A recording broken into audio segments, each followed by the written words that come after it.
우리 창세기 3장 11절부터 21절, 우리 지금 창세기를 계속 주의하고 있는데요. 지난주에 창세기 13장 10절의 말씀까지 끝났습니다.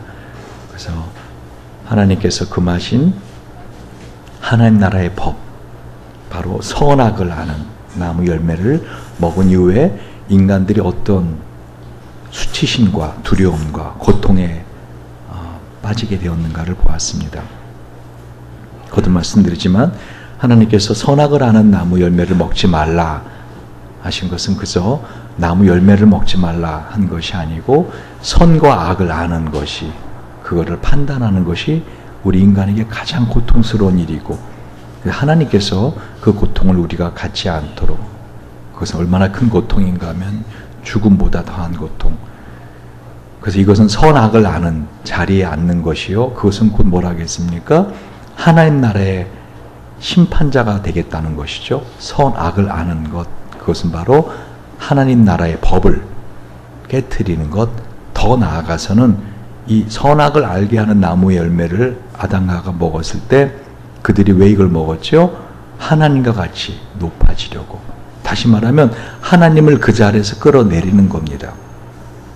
그러므로 이 선악을 아는 열매를 먹은 것은 단순히 열매를 먹은 게 아니라, 나무 열매를 먹은 게 아니라 하나님 나라의 법을 깨트리는 것이요, 더 나아가서는 뭐예요? 하나님을 그 자리에서 내리치는 무시무시한 죄인 것입니다.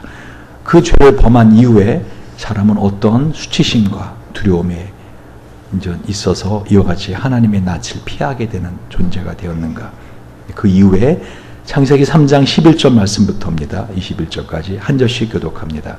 가라사대 누가 너의 벗었음을 네게 고하였느냐? 내가 너더러 먹지 말라 명한 그 나무 실과를 내가 먹었느냐? 아담이 가로되 하나님이 주셔서 나 함께하게 하신 여자, 그가 그 나무 실과를 내게 주므로 내가 먹었나이다. 여호와 하나님 여자에게 이르시되 네가 어찌하여 이렇게 하였느냐? 여자 가로되 뱀이 나를 깨물어 내가 먹었나이다. 여호와 하나님 뱀에게 이르시되 내가 이렇게 하였으니 내가 모든 육축과 들의 모든 짐승보다 더욱 저주를 받아 배로 다니고 종신토록 흙을 먹을지니라. 내가 너로 여자와 원수가 되게 하고 너의 후손도 여자의 후손과 원수가 되게 하리니 여자의 후손은 내 머리를 상하게 할 것이요 너는 그의 발꿈치를 상하게 할 것이니라 하시고, 또 여자에게 이르시되 내가 너에게 잉태하는 고통을 크게 더하리니 내가 수고하고 자식을 낳을 것이며 너는 남편을 사모하고 남편은 너를 다스릴 것이니라 하시고, 아담에게 이르시되 내가 내 아내의 말을 듣고 내가 너더러 먹지 말라 나무 실과를 먹었은즉 땅은 너로 인하여 저주를 받고 너는 종신토록 수고하여야 그 소산을 먹으리라. 땅이 내게 가시덤불과 엉겅퀴를 낼 것이라. 너희 먹을 것은 밭의 채소인즉 내가 얼굴에 땀이 흘러야 식물을 먹고 필경은 흙으로 돌아가리니 그 속에서 내가 취함을 입었음이라. 너는 흙이니 흙으로 돌아갈 것이니라 하시니라. 아담이 그 아내를 하와라 이름하였으니 그는 모든 산자의 어미가 됨이더라. 같이 여호와 하나님이 아담과 그 아내를 위하여 가죽옷을 쥐어 입히시니라. 아멘. 오늘 이 본문을 가지고 가죽옷 복음이라는 제목 하나님 말씀을 들을 텐데요. 그러기 전에 여러분의 마음의 문을 열기 위해서 재미난 유머를 하도록 하겠습니다. 유머를 할 때 기본, 들을 때 기본 뭐지요? 재미없어도 크게 웃어준다. 왜 이거를 해요? 여러분의 마음의 문을 열기 위해서. 긴장하고 있으면은, 특히 오늘처럼 우리 인생의 모든 고통, 인생의 모든 저주가 왜 생겼는가, 그리고 거기에 대한 하나님의 레메디, 하나님의 치유의 방법은 무엇인가 하는 아주 깊이 있는 말씀인데, 이런 말씀 들으려면 여러분이 좀 마음을 좀 활짝 열어야 되는데, 그래서 마음의 문을 열기 위해서 유머를 해드립니다. 어떤 전도사님이 결혼했답니다. 그래서 신혼방에 들어서서 짐을 정리하다가 사모님의 가방에 조그만 통을 발견했습니다. 궁금해 사모님께 물었습니다. 이게 뭐요? 그러자 사모님 말했습니다. 다른 것은 몰라도 이것만은 절대 열어보시면 안 돼요. 알았죠? 우리 수민이 현아가 어제 결혼했는데 이렇게 신혼여행 떠나지 않고 예배 드리고 하나님께 나가는 게 얼마나 이쁜지. 그런데 그렇게 결혼하고 나서 비밀이 생겼다는 거죠. 되게 궁금합니다. 전사님 궁금했지만 워낙 완강하게 마리아를 통해 알았다고 약속합니다. 그리고 그 사실을 잊어버리고 20년의 세월이 흘렀습니다. 20년간 목회하면서 어느 날 이사를 하다가 우연히 그 결혼 첫날 밤에 보았던 그 통을 발견하게 되었습니다. 목사님의 속으로 이제 20년이나 지났으니까 괜찮겠지 하고는 그 통을 열어봤습니다. 근데 그 안에 현금 200만 원과 계란 3개가 들어있었습니다. 그래서 전사님이 아내에게 물어봤습니다. 이게 무슨 돈이고 이건 또 무슨 계란이요? 그래서 아내가 하는 말이 당신이 전도사 때부터 지금까지 설교하면서 설교가 참 지루하고 졸음이 올 때마다 계란을 하나씩 샀어요. 그럼 내가 20년 동안 이렇게 설교를 3번밖에 당신을 졸게 하지 않았다는 거요? 그랬더니 부인이 사모님이 하는 말, 그 200만 원은 계란 판 돈이에요.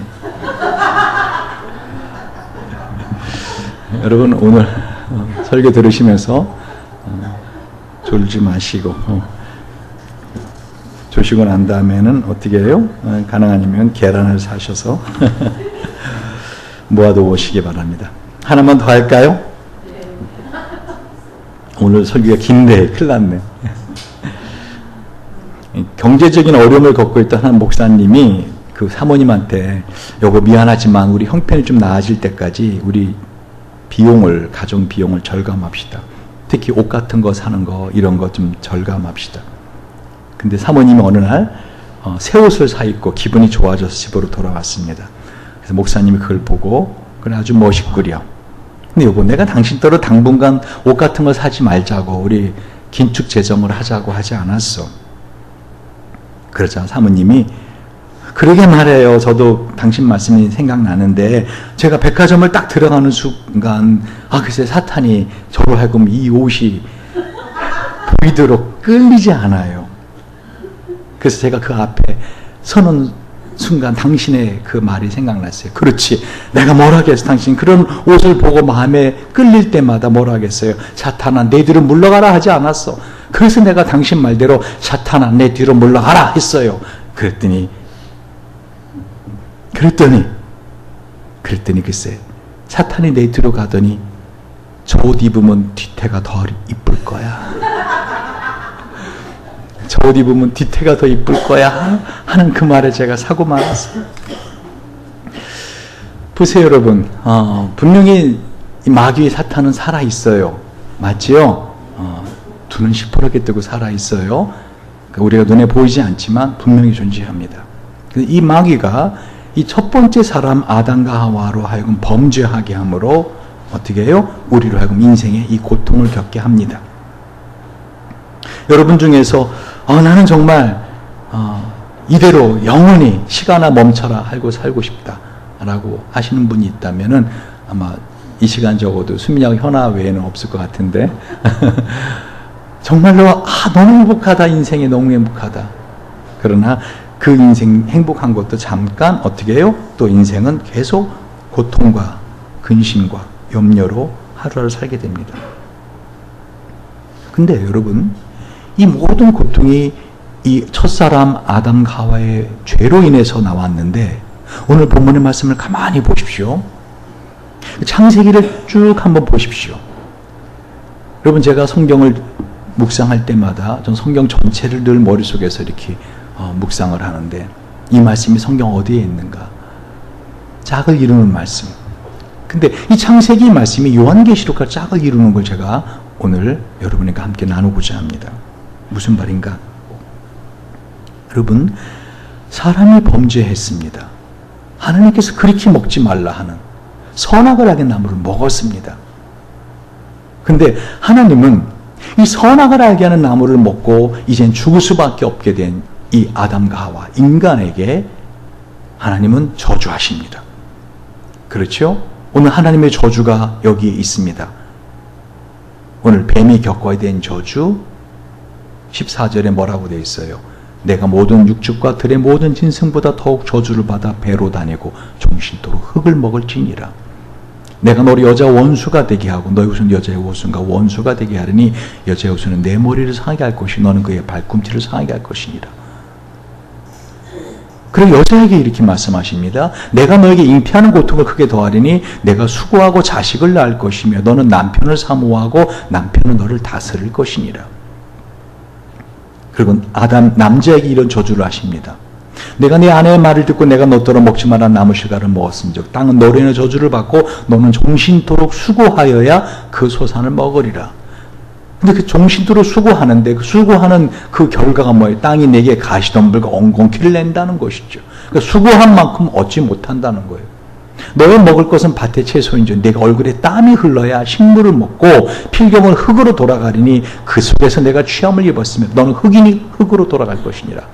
그러니까 인생을 살면서 남자 겪는 저주는 뭐죠? 인생을 살면서 끊임없이 수고하는 그런 수고를 겪는다는 것이. 얼굴에 땀이 흘러야 먹고 사는. 어떤 분들은 빌딩 건물 주인은 얼굴에 땀 안 흘리고도 잘만 먹고 살던데요. 근데 그 사람도 어떻게 해요? 수고가 있습니다. 아무것도 안 하는 것 같은 사람도 어떻게 해요? 수고가 있어요. 고통이 있죠. 내가 한 만큼 결과를 얻지 못해요. 왜? 땅이 가시덤불 엉겅퀴를 낸다는 거예요. 왜? 이게 저주의 결과입니다. 여자는 어떻게 해요? 잉태하는 고통. 10개월 동안 아이를 잉태하는 고통과 아기를 해산하는 고통. 더 나아가서 어떻게 해요? 수고하고 자식을 낳을 것뿐만 아니라 남편을 사모하고 어떻게 해요?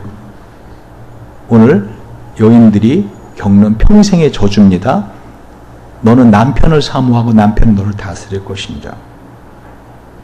여러분, 오늘 이 본문의 말씀, 아담과 하와에게 주신 이 말씀, 저주, 그리고 뱀에게 준 이 저주. 근데 이 저주 가운데요, 잘 보세요. 하나님의 이 인간의 저지른 범죄에 대한 치유와 회복을 약속하고 있어요. 놀라운 하나님의 은혜이죠. 예를 들면 여러분 평생을 살면서 이 하나님의 이 저주를 기억하셔야 돼요. 특히 남성들은 어떻게 해요? 왜 이렇게 삶이 허망한가? 왜 나는 내 딴에는 할 만큼 했는데 왜 거기에 대한 열매가 이렇게 없는가? 저도요, 제 딴에는 열심히 인생을 살았다 가는데 제가 수고한 만큼 열매를 얻지 않는 것 같아서 허망할 때가 있습니다. 여러분, 근데 그게 뭐예요? 사람이 저주예요. 인생이 저주입니다. 그 열매를 내가 수고한 만큼 다 얻지 못해요.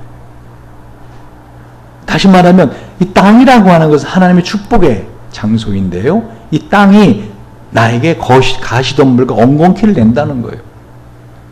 그러니까 이 인생의 본래의 그 정확한 뜻을 알지 못하면 사람은 어떻게 될까요? 이 가시덤불 엉겅퀴 내는 땅이 나를 행복해 줄 줄 알고, 이 일이 나를 행복해 줄 줄 알고, 그 명예가 나를 행복하게 해줄 줄 알고, 어떻게 해요? 끊임없이 수고하다 일 중독자 걸리고, 그거 안 되니까 술 마시고, 그러다 보니 알코올 중독 걸리고, 허망하니까 그 잊고 싶어서 그렇게 살다가 죽어버리는 겁니다. 얼마나 허망한지 모릅니다. 여인들은 어떤 저주를 받았어요? 잉태하고 해산하는 것도. 특별히 너는 남편을 사모하고 남편은 너를 다스릴 것이나 그랬죠. 이게 여인들이 갖는 평생 저주예요. 현아 잘 들어라. 다시 말하면 너는 수민이를 다스리려 갈 것이야. 다른 성경이 보면 뭐라고 해요? 너는 남편을 사모하고가 아니라 너는 남편을 네 마음대로 주물럭거리려고 하고, 그렇게 표현되어 있어요. 그러나 남편이 너를 다스릴 것이냐. 여기서 너는 남편을 사모한다라는 말이죠. 이게 소원한다는 뜻이거든요. 이 단어가 성경에 딱 3번 나와요. 첫 번째 나오는 단어가 오늘 이 본문 창세기 3장 16절. 그렇죠. 너는 남편을 사모하고 할 때 이 테슈카라는 이 단어가 첫 번째 나오고, 두 번째 창세기 4장 7절에 보면은요, 내가 선을 행하면 어찌 낯을 들지 못하겠는 선을 행치 아니하면 죄가 문에 엎드리니라. 죄의 소원은 내게 있어 너는 죄를 다스릴지니라. 그러니까 이 테슈카라는 단어, 사모하다, 소원하다, 이 단어가 언제나 같이 따라오는데 뭐래? 다스리다라는 뜻이죠. 그러니까 이 다스림과 이 테슈카는 같이 따라와요, 항상. 평행규절이에요. 그리고 이 테슈카가 뭘 하겠어요, 한마디로? 한마디로 소원한다, 사모한다. 그러니까 여자는요, 남자를 갖다가 뭐 할 소원을 갖고 있어요? 뭐 할 열망을 갖고 있어요? 다스리고 싶어 해요. 왜요? 지난번 말씀드렸잖아요. 남자와 여자 중에서 누가 더 뛰어난 존재예요? 여자가 더 뛰어난 존재예요. 왜요? 겉사람은 남자가 더 강하지만 속사람은, 영혼은 누가 더 강해요? 여자가 더 강합니다. 그래서 하나님이 하와를 만든 이유가, 여자를 만든 이유가 뭐라 그랬어요? 남자를 돕기 위하여, 돕는 배필로. 그러면 도움을 주는 헬퍼가 뛰어나요? 받는 사람이 뛰어나요? 주는 사람이 뛰어나죠. 여자가 결혼해서 살면 살수록요, 남자가 점점 뭐처럼 보여요? 애처럼 보입니다. 점점 등신처럼 보입니다. 왜요? 부족해 보여요. 부족해 보여요. 현아 벌써 보이냐 그게. 너무 빠르다. 지금은 수민이가 마냥 멋있어 보이고 가장 이 세상에 남자 중에 남자요. 최고의 남자요. 그렇게 보여야 된다. 그런데 시간에 가면 어떻다고요? 점점 다스리고 싶은, 여자가 남자를 마음대로 하고 싶은. 그런데 결과는 뭐가 돼요? 결과는 그러나 남편이 너를 다스릴 것이다. 남자가 너를 다스릴 것이다. 그럼 여자는 얼마나 그 마음이 힘이 들겠어요. 그 마음이 열망은 자기 마음대로 주물럭거리고 싶은데 어떻게 해요? 오히려 남자가 다스린단 말입니다. 그 얼마나 힘이, 그게 저주예요.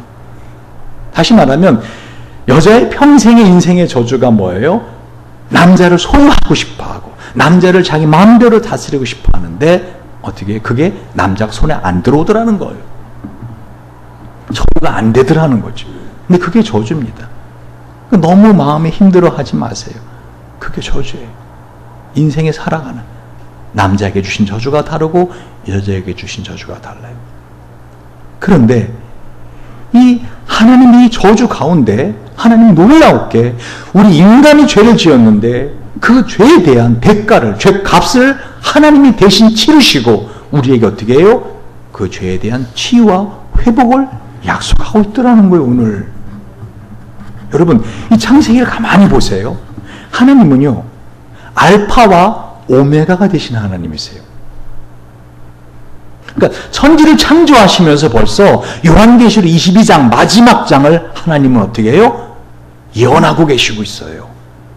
창세기 1장을 말씀하시면서 이 지구의 모든 것이 끝나는 요한계시록 22장을 하나님은 예언하고 계세요. 보세요. 창세기 1장에 보면은 하나님이 빛을 창조하시죠. 맞죠?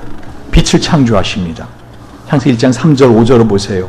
하나님이 이르시되 빛이 있으라 하시니 빛이 있었고 빛이 하나님 보시기에 좋았더라. 하나님 빛과 어둠을 나누사 하나님 빛을 낮이라 부르시고 어둠을 밤이라 부르시니라. 저녁이 되고 아침 되니 첫째 날이니라. 그러니까 하나님 빛을 창조하시는데 어둠을 어떻게 그냥 남겨두시더라는 거예요. 하나님 빛이 하나님이십니다. 이 어둠은 뭐를 상징해요? 글자 그대로 어둠을 상징합니다.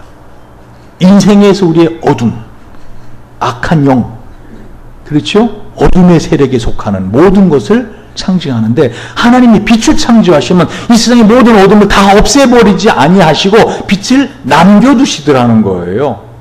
빛을 남겨두시더라는 거예요. 왜? 지난번 설교했습니다. 어둠을 남겨두시는 이유. 여러분 유튜브에 들어가셔서 다시 한번 찾아보시기 바랍니다. 간단히 말씀드리면 뭐죠? 어둠이 있어야 빛이 뭔지를 알아요. 그래 안 그래요? 정말 깜깜한데 있어 본 사람이 이 자그마한 빛이라도 빛이 얼마나 소중한지 알아요. 제가 군대에 있을 때 그 강원도에 그 철책 아주 그냥 깊은 거기에 있을 때 21사단 밤에 이 달이 없는 날이 있죠. 달. 어두운 날, 그늘진 날, 구름이 낀 날, 진짜 빛이 하나도 없어요. 여러분 빛이 하나도 없는 상태 어떤 상태인지 아세요? 내 손이 안 보여요. 보초를 쓰는데 내 손이 안 보인다고요. 그냥 어둠이죠.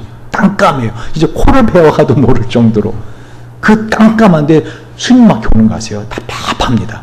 깜깜 아무것도 안 보여요. 근데 보초는 서야 돼요. 그럴 때 어떻게 해요? 차라리 눈을 감고 귀를 이제 예민하게 집중합니다. 어떤 다가오는 발자국 소리가 없는가. 이거 되게 답답해요.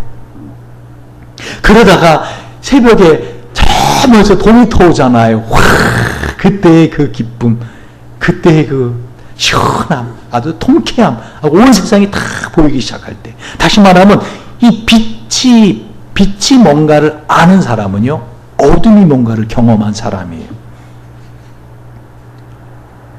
저하고 눈이 안 마주치시는 분, 좀 이렇게 자리를 옮겨보세요. 자, 다 눈이 마주칩니까? 종수 형제, 우측, 왼쪽으로 한 옆에 오시고. 주연 자매도 한 오시고. 잠깐. 오케이. 보여요, 이제? 눈이 마주칩니까? 우리 준범이 형제하고 주연 자매 결혼하기 전에 제가 줄에 서야 되니까 오늘 잠깐 인사하러 왔는데, 저희 오랜 친구, 백만경 친구의 아들입니다. 그래서 오늘 꼭 은혜 받으시기 바랍니다. 준범이, 지연자매도 꼭 은혜 받으시기 바랍니다. 자, 보세요. 하나님이 빛을 창조하셨는데 어둠을 남겨놓으셨다는 거죠. 왜요? 어둠이 있어야 빛이 뭔가를 알기 때문에. 근데 더군다나 하나님께서 이 하늘과 땅을 지으시고요. 그 다음에 창세기 1장 9절 13절 보면은요, 하나님이 이시되 천하의 물이 한 곳으로 모이고 묻이 드러나라 하시니 그대로 되니라. 하나님이 묻을 땅이라 부르시고 모인 물을 바다라 부르시니 하나님 보시기에 좋았더라. 하나님이 이시되 땅은 풀과 씨 맺는 채소와 각기 종류대로 씨 가진 열매 맺는 나무를 내라 하시니 그대로 되어 땅이 풀과 각기 종류대로 씨 맺는 채소와 각기 종류대로 씨 가진 열매 맺는 나무를 내라 하나님이 보시기에 좋았더라. 그런데 이 바다는 나중에 어떻게 되죠? 요한계시록 22장에 보면은 읽어볼게요. 또 구가 수정같이 맑은 생명수의 강을 내게 보이니 하나님과 및 어린 양의 보좌로부터 나와서 길 가운데로 흐르더라. 강 좌우에 생명나무가 있어 12가지 열매를 맺되 달마다 그 열매를 맺고 그 나무 잎사귀들은 만국을 치료하기 위하여 있더라. 다시 저주가 없으며 하나님과 그 어린 양의 보좌가 그 가운데 있으리니 그의 종들이 그를 섬기며 그의 얼굴을 볼 터이요 그의 이름도 그들의 이마에 있으리라. 다시 밤이 없겠고. 보세요. 요한계시록 22장 마지막 저와 여러분이 사는 영원한 하나님 나라에서 뭐가 없다고? 다시 밤이 없겠고 등불과 햇빛이 쓸데없으니 이는 주 하나님이 그들에게 빛이심이라 그들이 세세토로 왕노릇하리로다. 할렐루야. 여러분, 하나님께서는요, 우리에게 이 땅을 창조하시고, 그러고 나서 나중에 요한계시록 22장에 보면 뭐라고 되어 있어요? 내가 보니 바다가 없더라. 그러면 하나님께서 처음부터, 아니, 빛을 창조하셨을 때 어둠을 없애버리시면 됐는데 왜 그러지 않으시고 어둠을 남겨놓으셨고, 아니, 이 바다는 뭘 의미하는지 아십니까? 나중에 저와 여러분이 사는 새하늘과 새 땅에 바다가 없어요. 그죠? 바다가 없습니다. 그럼 처음부터 바다를 만들지 마시지. 왜 바다를 만들어 놓으셨다가 나중에 바다를 이 천국에서는 없애버리시는가? 간단히 말할까요? 바다에서 배 타고 멀미해 본 사람, 그 사람만이 땅에 내렸을 때 그 땅이 얼마나 든든하고 감사한지 알아요. 이해가 잘 안 돼요? 여러분, 바닷물이 닿는 생명은 다 죽습니다. 그래야 풀까지도 바다가 있으면 다 죽어요. 그러니까 바다는 죽음을 의미합니다. 바다는 불안전함을 의미합니다. 바다는 폭풍일전, 두려움을 의미합니다. 바다는 안정되어 있지 않아요. 계속 일렁거립니다. 한마디로 말하면 그 바다는 더군다나 땅과 땅을 갈라놓는, 분리시키는 기능을 합니다. 그래서 하나님이 이 새하늘과 새 땅엔 뭐를 없앤다고요? 바다를 없게 하십니다. 다시는 불안함이 없는 거죠. 다시는 두려움이 없는 거죠. 다시는 갈라섬이 없는 것입니다. 다시는 사망이 없는 것입니다. 그러니까 하나님이 우리에게 약속하신 그 새하늘과 새 땅, 영원한 하나님의 나라에서는 뭐가 없다고요? 어둠이 없고요, 바다가 없습니다. 근데 왜 하나님이 그 어둠을 남겨놓으시고 바다가 있도록, 이 땅이 드러나잖아요. 바닷물이 한쪽으로 쫙 밀려가고, 그죠? 그러면 땅이 뭐라 한다? 땅이 채소를 맺는다. 땅이 모든 열매 맺는 것, 땅은 축복의 상징입니다. 하나님 처음부터 땅만 있게 하지 아니하시고 왜 바다를 있도록, 땅과 땅을 분리시키고 바다가 있도록 허락하셨는가? 그건 뭐예요? 이 바다가 있어야 땅이 고마움을 알아요. 은혜를 알아요. 즉 아담과 하와가 범죄했는데 우리가 평생을 살아가면서 이 저주 가운데 사는데 하나님 우리를 사랑하신다고 하면 인생에서 이 저주 없이 예수 믿자마자 곧바로 천국의 낙원에 살게 하시지. 천국을 소원하시는 분들은 저도 같이 기도해 드릴게요. 하나님 빨리 죽게 해주세요. 예수 믿는 순간 죽게 해주세요. 그럼 왜 인생을 살게 하는가? 왜 고통의 시간을 살게 하는가? 왜 아픔의 시간을 살게 하는가? 왜요? 이 아픈 고통을 경험해 본 사람이 그것이 치유와 회복의 기쁨을 알아요. 할렐루야. 이 더 설명 안 들어 이해하시겠어요? 하나님께서 아담과 하와가 범죄했는데 하나님 오히려 그 범죄한 아담과 하와에게 저주를 하시는데 그 저주 가운데 뭐를 말씀하고 있어요? 구원과 회복을 약속하고 있는 거예요. 보세요. 아까 이 범죄함으로 인하여 인간이 갖게 되는 제일 고통스러운 게 뭔지 아십니까? 피해의식이에요. 내가 누구 때문에 이런 고통을 겪는다. 아담이 뭐라 그래요? 12절. 하나님이 주셔서 나와 함께 하게 하신 여자, 그가 그 나무 실과를 내게 주므로 내가 먹었나이다. 지금 아담 안에 뭐가 있는 거예요? 결국 내 인생 이렇게 엉망가지고 고통스러운 건 누구 때문이라? 결국은 여자 때문이라는 거죠. 근데 더 들어가면 누구 때문이라는 거예요? 하나님 때문이라는 거예요. 내가 언제 여자 만들어달라고 했어요? 이렇게 나오는 거예요.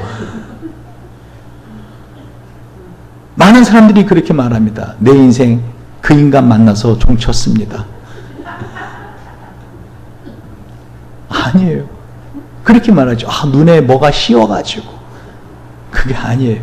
하나님 지금 우리 인생에서 그런 아픔과 고통을 통해서 뭐를 경험하게 하는 거예요? 회복과 구원을 경험하게 하시는 거예요. 할렐루야. 지금 당장 내가 생각할 때는 어떻게? 이것은 엄청난 고통이죠. 유혹이죠. 해피라면 동산 한가운데 심어놨겠습니까?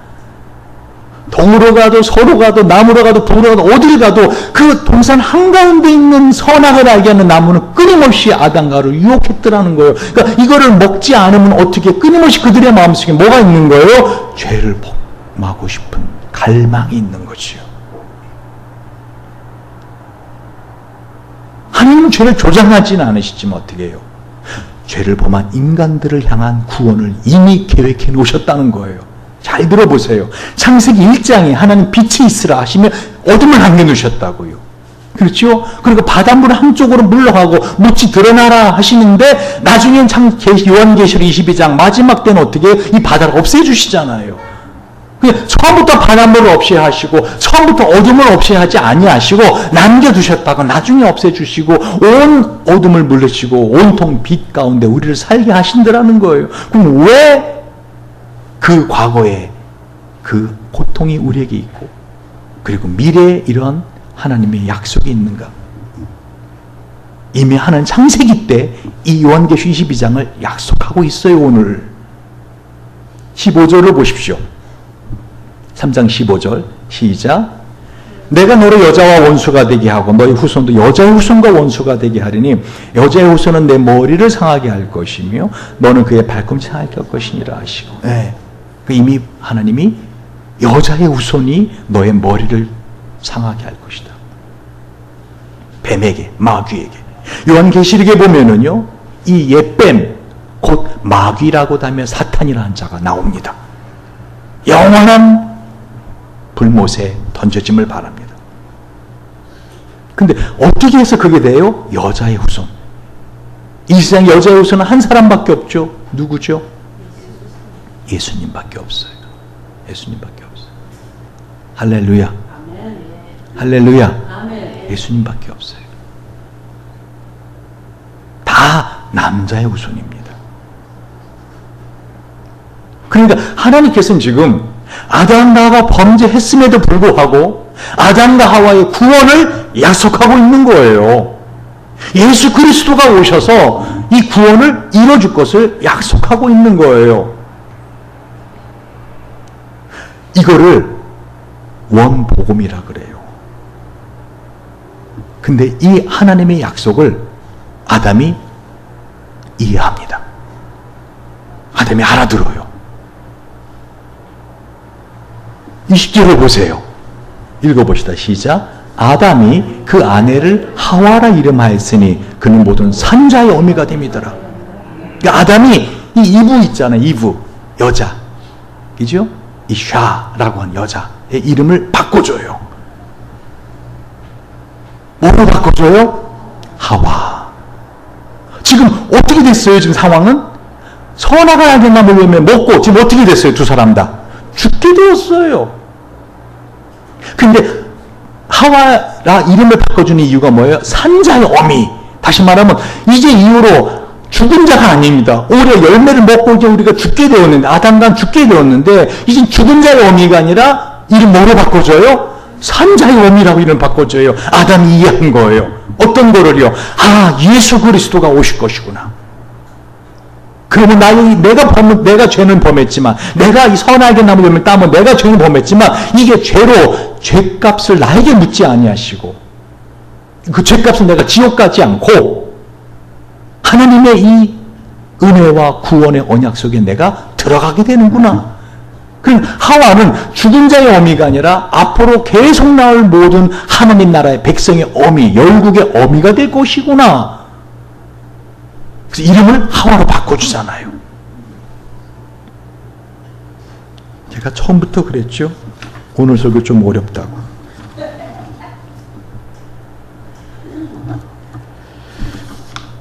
근데 여러분 이 말씀을 이해하셔야 돼요. 왜 그런가 하면요. 보세요. 마태복음 1장 38절에 보면은 이 예수님의 족보를 쭉 예수님의 족보. 그렇죠? 마태복음 1장 누가 누구를 낳고 누구를 낳고 쭉 말씀을 하십니다. 그러다가 1장 38절에 보면 그 이상은 에노스요, 그 이상은 셋이요, 그 이상은 아담이요, 그 이상은 하나님이시니라.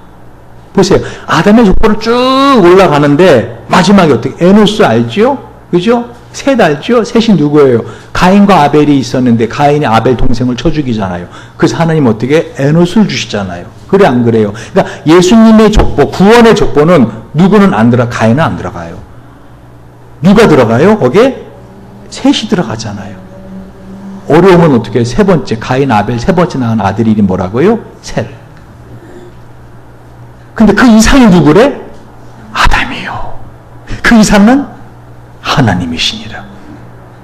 그러니까 아담은 구원 받았어요? 못 받았어요? 그러니까 받은 거예요. 아담은 천국의 소리가 맞나 봐요? 못 맞나 봐요? 맞나 봐요. 하와는 없잖아요. 아니에요, 여러분.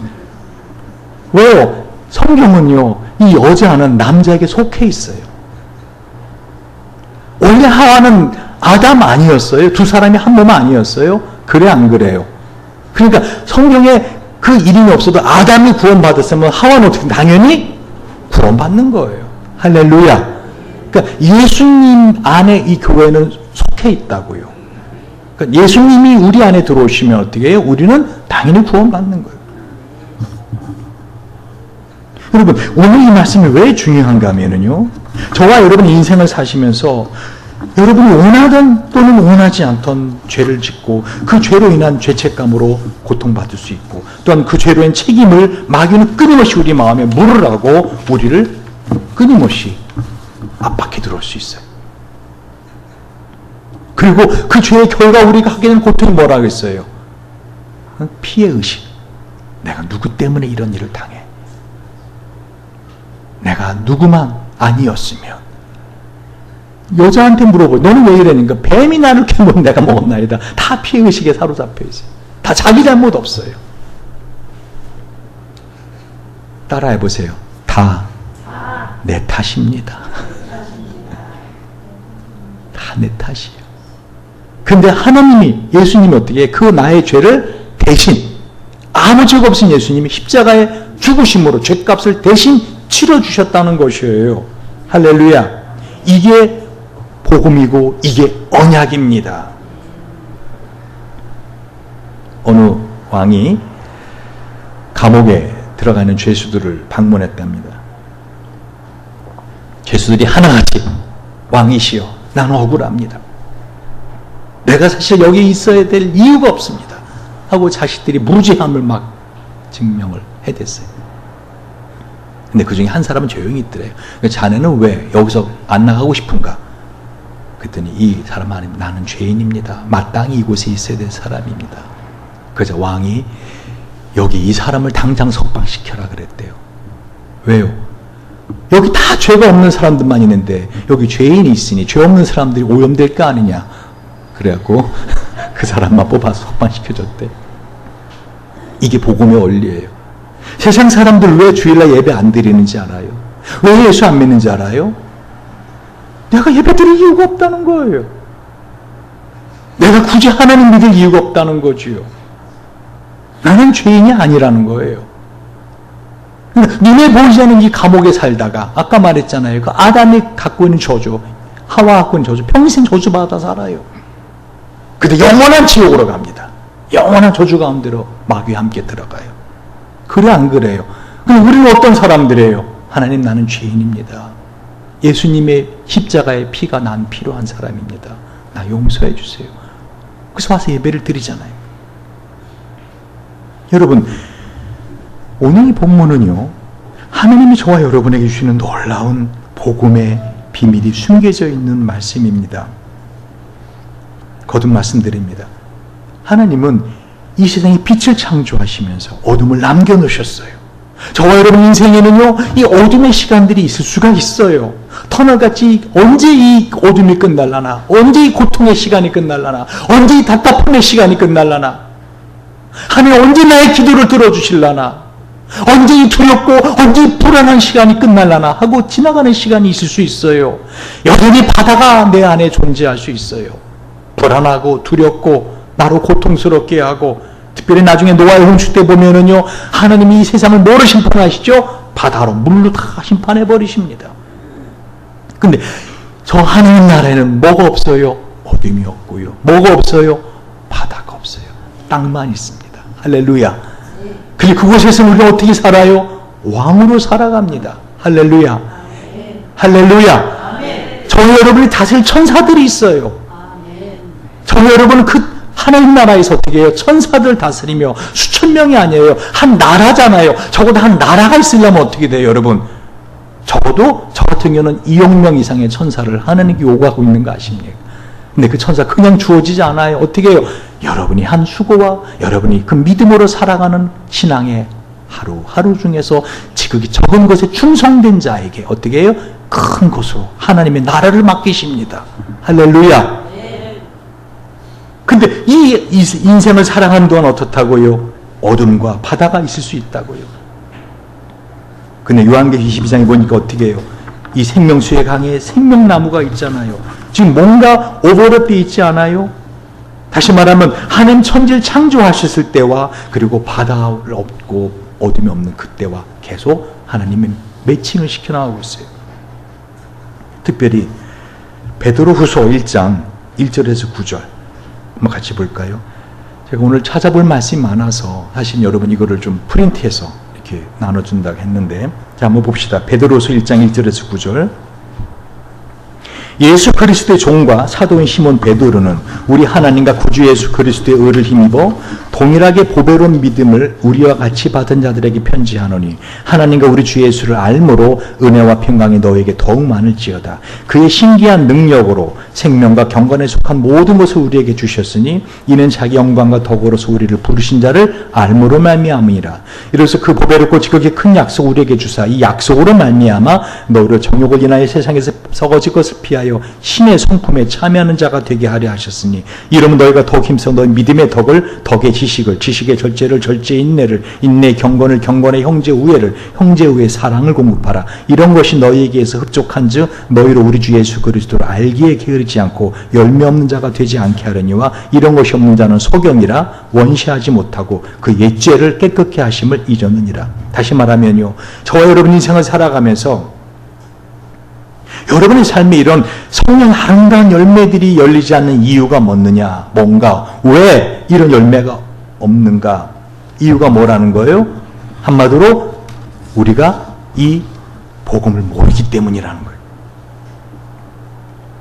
그러므로 끊임없이 성경 우리에게 뭐라고 말해요? 이 베드로 사도가 우리 하나님과 구주 예수 그리스도를 알므로 말미암아 알므로 은혜와 평강이 너에게 더 많을지어다. 여러분 인생의 삶에서 끊임없이 마귀에게 속는 거예요. 너는 이러면 행복할 거야. 이러면 좋을 거야. 아니에요. 하나님 예수님을 알므로 이 모든 은혜와 평강이 우리에게 있고요. 하나님 예수를 알므로 말미암아 어떻게 해요? 신의 성품에 참여하는 자가 되는 것이에요.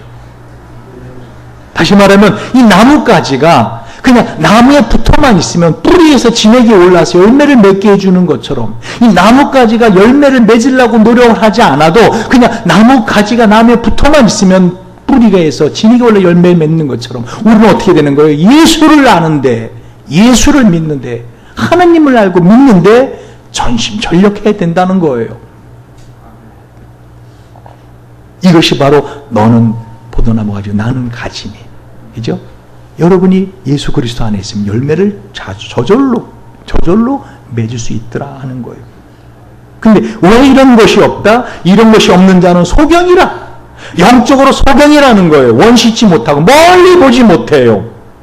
그리고 과거 그 옛죄를 깨끗게 하시면 잊었느니라. 그러니까 하나님께서 이미 과거 옛죄를 다 깨끗하게 해주셨는데 그거를 잊고 그 죄값을 내가 치를 것처럼 두려워하고 염려하며 살더라는 거죠. 마귀는 끊임없이 우리를 괴롭히는데요. 뭐 때문에 우리를 괴롭혀요? 그 죄에 대한 것 가지고 괴롭힙니다.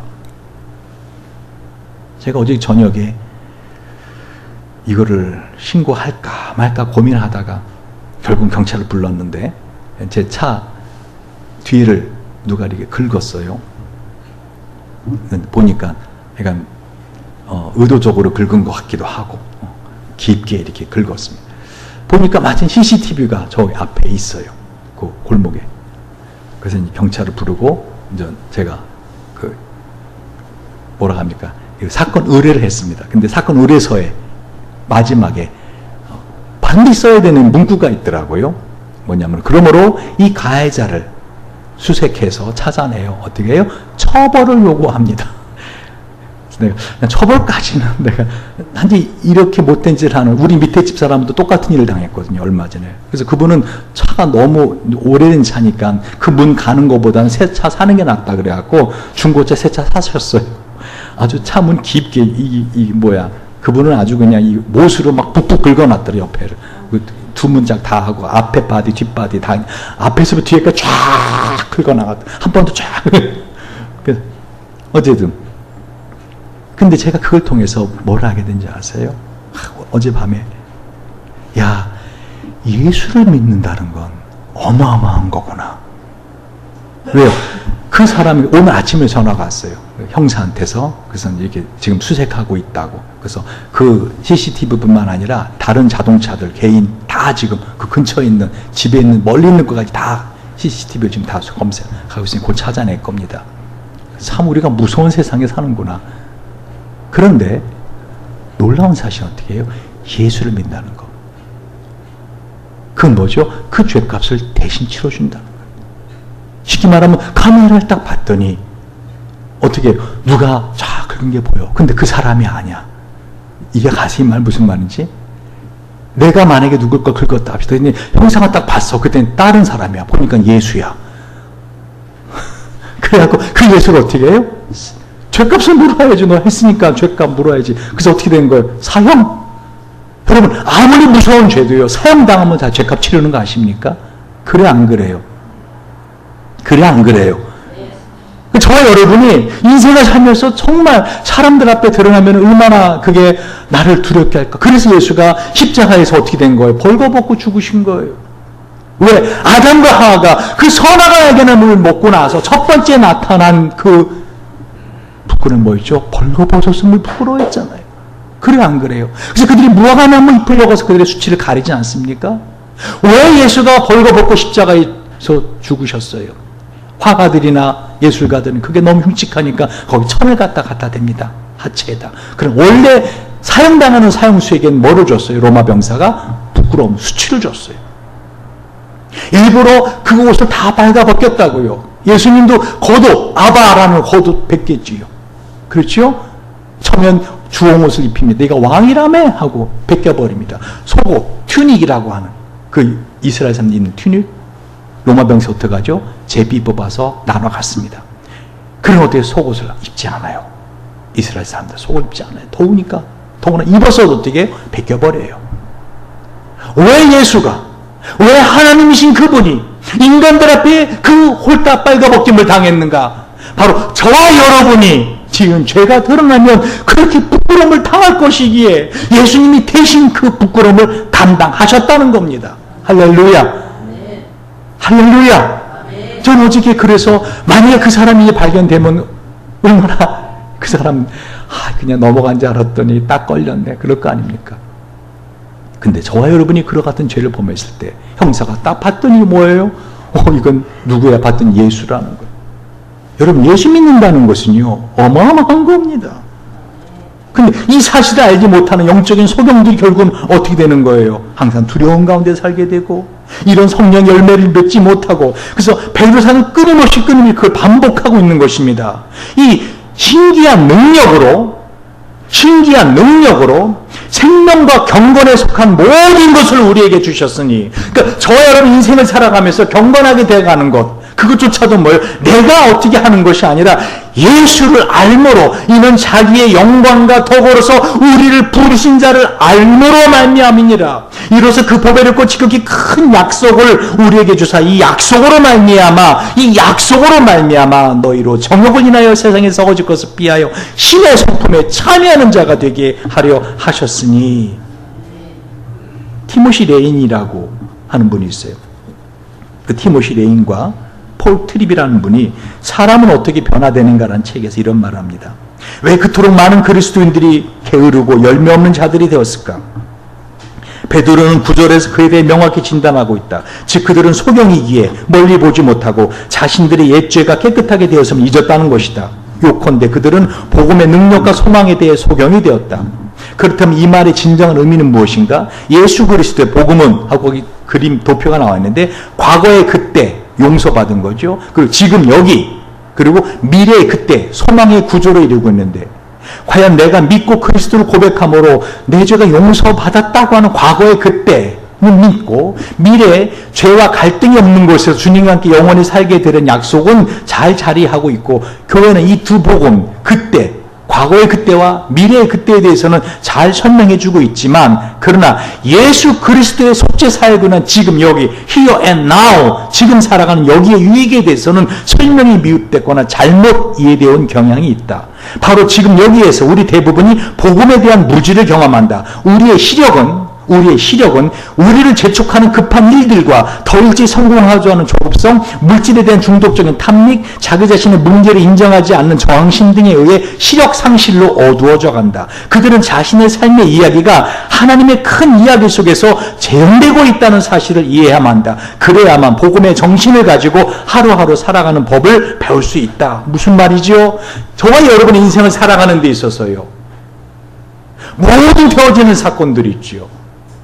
모든 되어지는, 결혼하고 사업하고 돈을 잃고 돈을 벌고 사람이 가까이 오고 사람이 떨어지고 모든 되어진 일들, 이것들을 큰 그림 속에서, 멀리 본 큰 그림 속에서 이해하지 못하면 여러분 어떻게 해요? 끊임없이 그때그때 밀려오는 파도에 숨막혀 결국은 고통 가운데 살다가 고통과 죽더라는 거예요.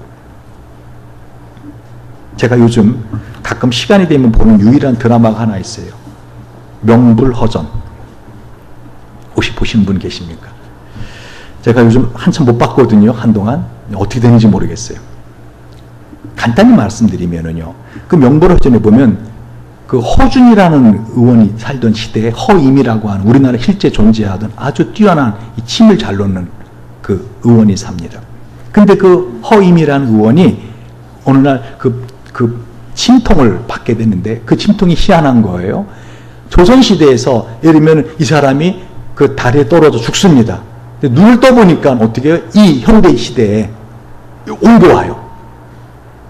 그래서 여기에서 흉부외과 의사인 여자 의사랑 사랑에 빠집니다.